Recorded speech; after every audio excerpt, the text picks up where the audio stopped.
welcome back to episode 3 of the Petty Podcast.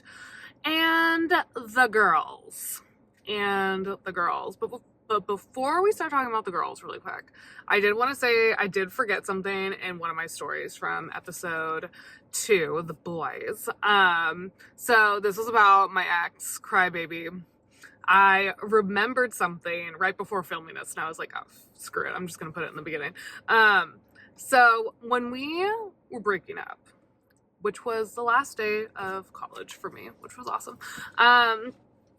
So I was the one that brought it up first. I was like, are you happy?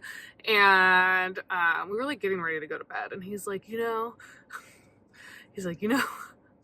sorry, it makes me laugh now because it's so stupid.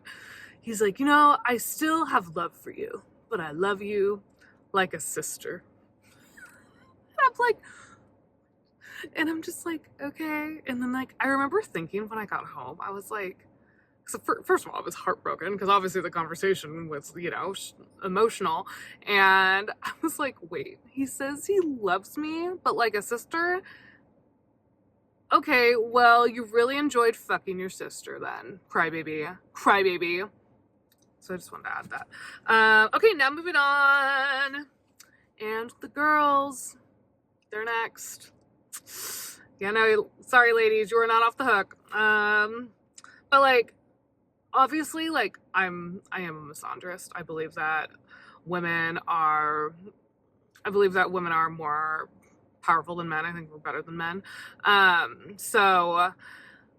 And like these girls, like, they're not girls. Like, they're like, I mean, like, not saying they're like MAGA freaks like Kristi Noem and Pam Bondi, but like those are the type of women I'm like talking about, where it's like they uphold the patriarchy so much that they bring women down. So yeah, just not girls, to put it simple. And I'm such a girl's girl. I've always been a girl's girl, like always with my girls before these dumbass men. And yeah, that just wasn't the case for them. So, yeah, again, this is very similar setup to last episode. It's 3 sections, but technically it's 4 people that I'm talking about. And obviously they all have code names because I'm not stupid. So to kick off episode 3, we have the forgotten one. We'll call her Lashes. Okay, so why am I calling her the forgotten one? Because we were friends for less than a year. That's why she's the forgotten one. I'm like, oh yeah, wait, that one's like a short period of my life. This was like around like COVID. We met like at work or whatever. So like we became pretty like close friends very quickly. And so yeah, we were friends for like 7 months, and we hung out a lot, and we had fun, but like it was never like that serious or anything. And one thing she always said to me too was, when we were friends, she would always tell me, oh, like, I love how you have like your group of girls that you're like close with. Like, I don't have that. And I was like, wait. And it never like dawned on me. Like, I just kind of like felt sorry for her. But after this whole incident, like, then I understood why she doesn't have a lot of girlfriends, because she's not a girl's girl, pretty much. So how our friendship ended, how it fizzled, it didn't fizzle out. It honestly just like, boom, next day ended. There was a Paso girls trip planned. So I invited 2 friends, and then she invited her friend. And so it got a little complicated because, well, I wouldn't even say complicated, like she was making it an issue. Because I had brought up the idea, and like, I've never been to Paso. She'd been to Paso, but the trip was my idea. I'm the one that booked the Airbnb and everything. And so, there was 2 bedrooms, and then there was a couch too to sleep on. And, of course, like when I do Airbnbs, like whoever's booking it picks their room, period. And then like whoever pays you first, then that's where they can pick their beds. So, and then so my two friends, they paid me right away. So they got to pick who they were going to sleep with. And then she never paid me. And she was like, oh, like, we're getting a bed. And I was like, no, you're not gonna, she's gonna have to sleep on the couch because everyone else has paid me, unless you want to sleep on the couch. And like, I wasn't gonna make my two friends sleep on the couch because one had a back injury and one is legally disabled. So yeah, no, I'm not gonna make my friends sleep on the couch, and I'm sure as fuck ain't doing it. So it was like a little bit of a drama situation, but like, I didn't think anything of it. And so her friend didn't end up going. So I think she was like a little bit sour about that because there was just like an attitude, like right when she showed up, because we showed up, the three of us showed up together, me and my friends, and then she showed up separately. So, and then like the first time we went out, like, you know, we were getting like, you know, we were getting screwed up. I think I was on like mushrooms or something. Because we were gonna go see those lights in Paso. Sensoria or something. Yeah, like something. It was like right when it opened up too. So it was like really cool. So that was fun until we all were sitting around chatting, and she looks at me like, oh, like, you know, you like, I just want to tell you something, like, you're really pretty, but you're like, your makeup is too much. Fuck. I was sitting right next to her, and like, again, like, I was definitely not sober. I was on mushrooms. I didn't really like think anything of it at the time. Like, honestly, if I was drinking though, that would have been I would have had a really different like reaction. And so we were all just kind of like awkwardly like laughing, and like, you know, we're saying like, oh, it looks pretty. Like, what are you talking about? Like, blah, blah, blah. But it was just like such a horrible comment. Like, you don't say that to someone. And this is why she's definitely not a girl's girl. Like, you don't say that to someone when they're already out. Because like, what is she going to do about it? Now she thinks she looks ugly. I'm like, I feel like there's a word for that. Like, or a term that's used, like, when women like say stuff like that. I don't know. I feel like there is a word. If you know the word, put it in the comments.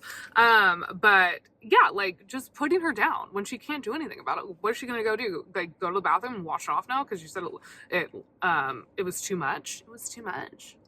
Who the fuck cares? Look at your fucking lashes, bitch.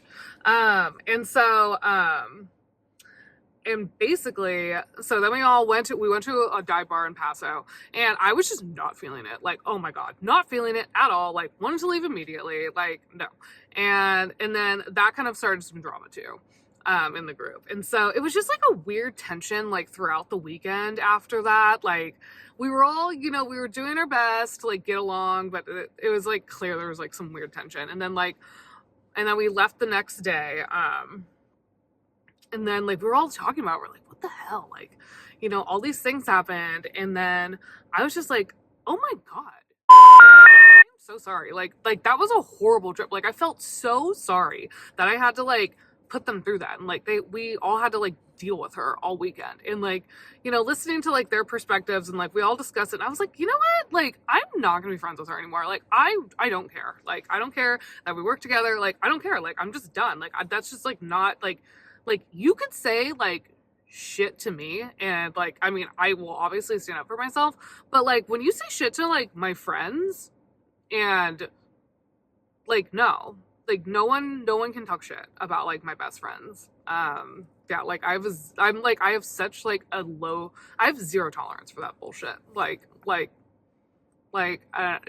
It's pretty much like talk shit, get hit if you talk any shit about my friends. And so, yeah, I was just so done. And it was like, I just like completely ignored her at work, and I know it bothered her. Oh my God. She's one of those people where she loves attention. And so I know that annoyed her. And then she like ended up reaching out to me. Like, again, this was like 2021 when this all happened.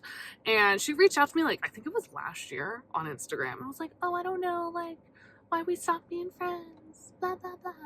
And I'm just like, why are you reaching out to me? I don't fucking care. I don't care. And like, she didn't even say sorry. She brought it up to me 2 times. Like, that was one time, and then like right after it happened. But she never said sorry. She never said sorry once. And so that's why we stopped being friends. Yeah, like, just it was just dumb. It was a dumb situation. Like, and I just felt really bad for my friends. And I was just like, you know, I don't tolerate this shit. I can just, you know, I'll either make another friend, or you know what? I have enough friends already. So we said bye-bye to lashes. No more lashes anymore.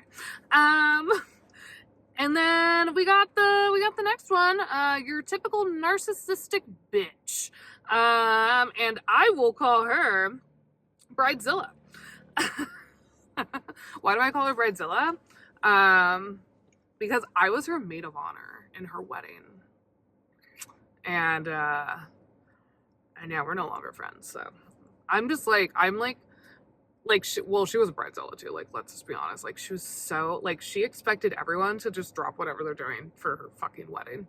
And it was just like, it was so annoying to deal with that. And like, I was like, like, and again, it's one of those things like you don't really realize until after it happened. Like, I didn't really realize like how much she was one until after it happened. Like, she literally told my cousin, who was also a bridesmaid, that like she couldn't wear her shoes because they weren't like a nude color.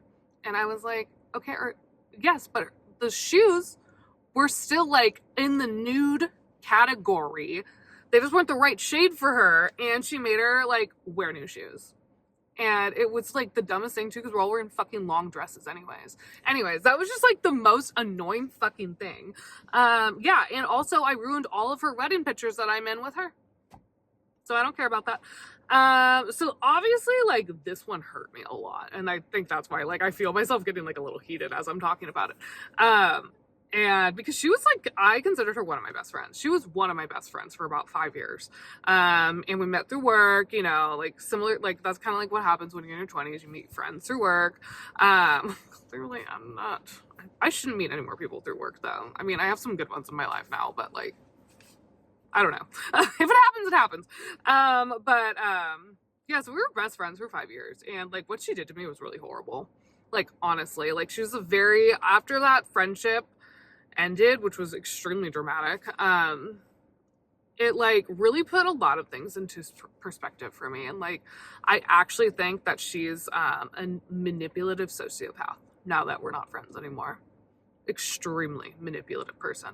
Not a girl's girl. She talked shit about everyone in the friend group that was a female. It was like crazy, and I was just like, okay, like I didn't really know them very well, so like I kind of like went along with it. So, but like it was just so funny. Like she always had an issue with someone, and I was just like, I don't understand how that's an issue, but like, okay. I don't know, it was just so weird.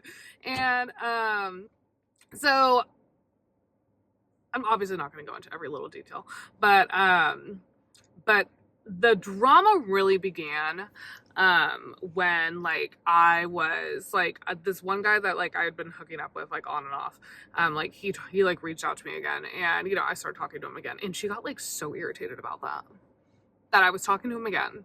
And then I was also but like, okay, this was my bad, because then there was like another friend in the friend group that I was like also kind of interested in.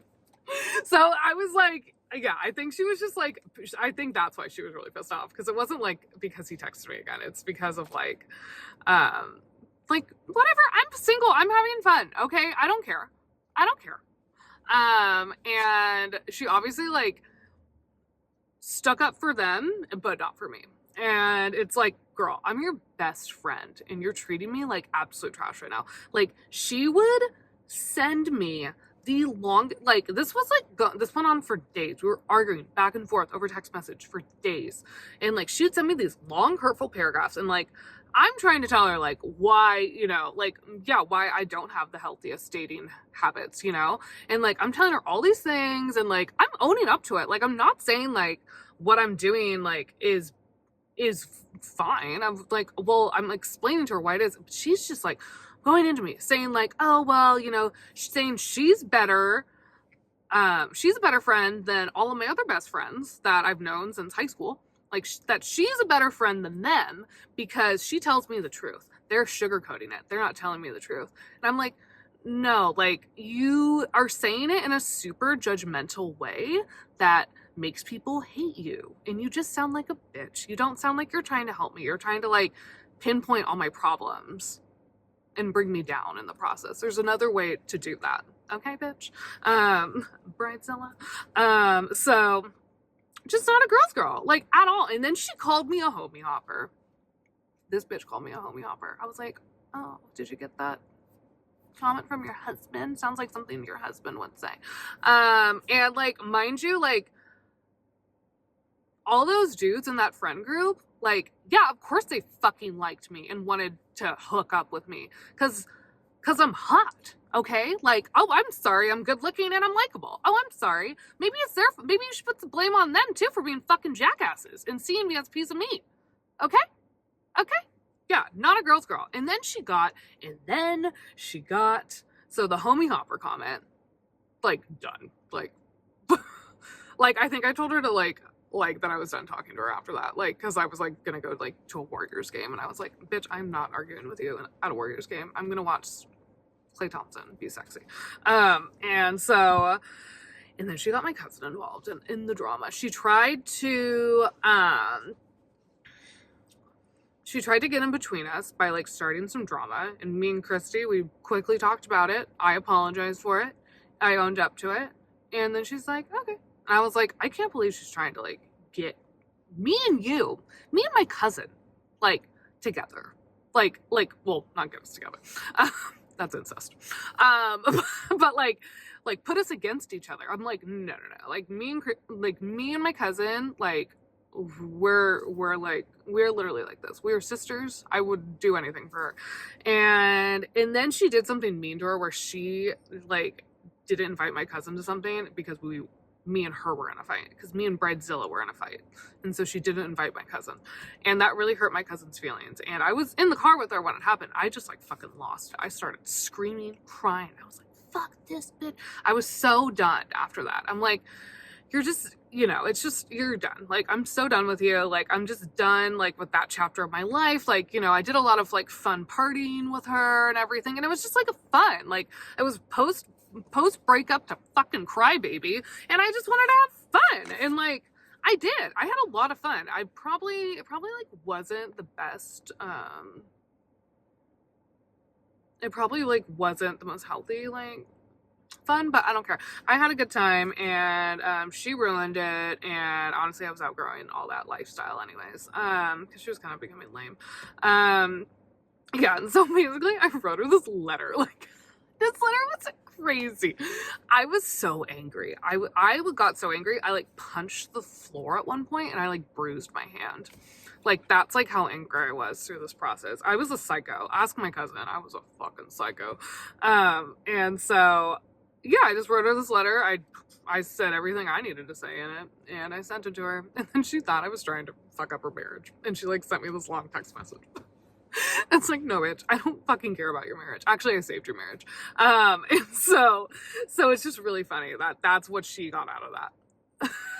And so obviously I never blocked on everything, never got an apology, like, whatever, bitch. Like, I don't care. Like, again, it's a similar situation to the last one where it's like, yeah, that hurt really bad, like, going through that experience, but, like, I have so many other good friends that love and care about me and would never, like, treat me like that. So I don't care. Like, and that's why you just gotta cut people out of your life. Like, you have to realize, like, if someone's treating you like shit, it doesn't matter in what sort of relationship it is. Like, don't put up with it. Do what you can to get out of the situation, because no one deserves that. And stand up for yourself. Like, who the fuck cares? Like, who cares? Fuck it. Okay. Moving on. Sorry. I'm so, like, discussing that right now. Like, really, like, it like, I felt like myself, like, I felt very frustrated again with that situation. That's because it hurt. So, moving on. I have better friends now. I do have better friends now. I made some more. And I didn't have enough before. Okay, so we got work drama bitches in the next category. So this is, I put them together because, like, I pair them together because they're one stupid ass brain. So their names are going to be Tweedledee and Tweedledum. And so I worked with them, and basically we were on the HR team together. And, like, yeah, I was in HR. Like, God, I'm a walking fucking hazard for HR. Let me tell you. And that's why I got back in the sales. But I was, like, helping the sales team, so that's why I took the job. And they were just, like, they were horrible. Like, they started so much drama. They talked so much shit on the team, and I've never worked with anyone like this. And I have worked in a hair salon before. I have worked in a fucking hair salon filled with women and like gay men, okay? And less drama there. There was less drama there than at this place. And it's HR. Like literally the worst people, like some of the worst people I've ever met in my life on that team, but also two of the best people. That's the one good thing I got out of this traumatizing situation, like harassment at work. Like that's what it was. The best thing I got out of it, I'll say it at the end. So there was a situation where we were on a Zoom call and like I was, we were talking about like candidates for like sales positions, and like I had made a comment about like, oh, like this guy was sassy. And and like I'm so animated when I talk, and I just like made a little thing. I was like, oh yeah, no, he was sassy. Like he was sassy. And because like I just do stuff like that, and oh my gosh, like it set off one of them, and she was like belittling me in front of my whole team, like basically saying that I was homophobic for saying that and all this stuff, and like saying how inappropriate it was that I said something like that. And it's just like she went on and she was yelling, and like I just sat there and I was just like, and I owned up to it, like, of course, like I didn't realize in the moment like how that could be like offensive to someone. And of course, like I'm gonna own up to it. Like I'm so sorry for being offensive. Like I just didn't, I didn't think about it, blah blah blah. And like that's not like what I got mad about. It was just like how dare you like yell at me and belittle me and say stuff like that to me, especially this day and age, like when that is so wrong. Like it is so, I'm so far from being homophobic and racist, okay? Like no, like I'm not at all, okay? I'm not at all. So it was just horrible, like how she did that in front of everyone. And like it was like I cried after, like me and her, yeah, we talked about it, but it was just like it was really strange. So, and I just like after that, like that's when things changed for me, because I was like, oh, these aren't just like catty girls, like these are like really mean women. And they were both friends with each other too, and we were all on the same team, and we're all on the fucking HR team. And I was like, oh my god, this it was a mess. They were all like, there was multiple times like I didn't even get it the worst out of everyone either. Like my teammates got harassed by these women. Harassed. It was awful. I just felt so uncomfortable. Like also like I had horrible training at this job. I had never like done hiring before. And so like I like got horribly trained. I figured it out. Like thankfully, like I used the tools that I had. I figured it out. I became pretty good at it, but they just didn't like me. Like these girls just did not like me. And so like they were just out to get me at that point. After the sassy comment, they were definitely out to get me. I could tell. It changed everything after that. And like again, treated my teammates horribly, and that was really hard to watch. It was hard to watch them like say mean things to my teammates, like via email or whatever. I was just like, whoa, like this is a really toxic environment. And so like, yeah. And then we had another meeting where like one of them like yelled at us, and the other one just kind of like backs her up, and it was just like really weird. It was so strange. And so I just basically had it, because I was like, I have never been treated like this at work. Like, because I'm a very good worker. Like, I know how to ask questions. I basically, like, you tell me what to do. And, if I'll only ask questions if I literally don't know how to do something. And I'll figure it out quick. Boom, I'm good. I put my head down and I do it. Like, I'm just that type of person. I'm a very good worker. And so it was just like insane, like how they treated me, like from the very beginning too. It was just always like, and then I first saw it with like other people on my team, and then it started happening to me, and I was like, I'm not, like, it's not even as bad as some of the other people on my team, and I couldn't take it anymore. I was literally like, we were all being harassed at work. 100% being harassed at work. And so like, again, they're in HR, and like I can't go to HR leadership about it. Like, no, like they're all friends with each other. Like I can't do it. And so I went to just like one of the executives of my company, and I told them about it. And so it was like, yeah, it was like it turned into a big thing. And at that point, like I knew I was quitting, because I was just like, I don't care anymore. Like I'm doing this because like these women are horrible. Like, and they deserve, all the treatment that they got from that. And so basically like just horrible people. And like the fact that they worked in human resources, I'm like, girl, you need a lot of resources, okay? And they didn't know what they were doing half the time either. And so I eventually quit, and thank God. And so it was just like, and they actually let them go. 1.2, and I was like, oh my God. It was like months later I'd found out from one of my teammates who still works there. God, I don't know how he worked there for that long. But so he told me that they let everyone go. At this point he already actually got like a new job. But yeah, this was like 6 months later, and they let the team go. So thankfully everyone that I was friends with already had new jobs at this point, but like I just was like, wow. And like that's the thing too, like with karma and these people, it's like I don't ever have to do anything deliberately bad to someone, and even what I'm doing now, like this isn't bad, like this is just me talking, this is just me like telling a story about it, like not into petty comments, but like whatever, it's my fucking podcast and I can say whatever the fuck I want. Sorry. Woo. But yeah, it's like, it's just like I'm so done like being treated like this anymore. And it's like I definitely speak up for myself more so than I used to, because I used to just kind of like internalize things and just like kind of like just be like sad or like upset and then not really understand like what I was feeling. But like now I can see it right away, and I'm like, oh, that's something, I don't like to be treated like that, basically.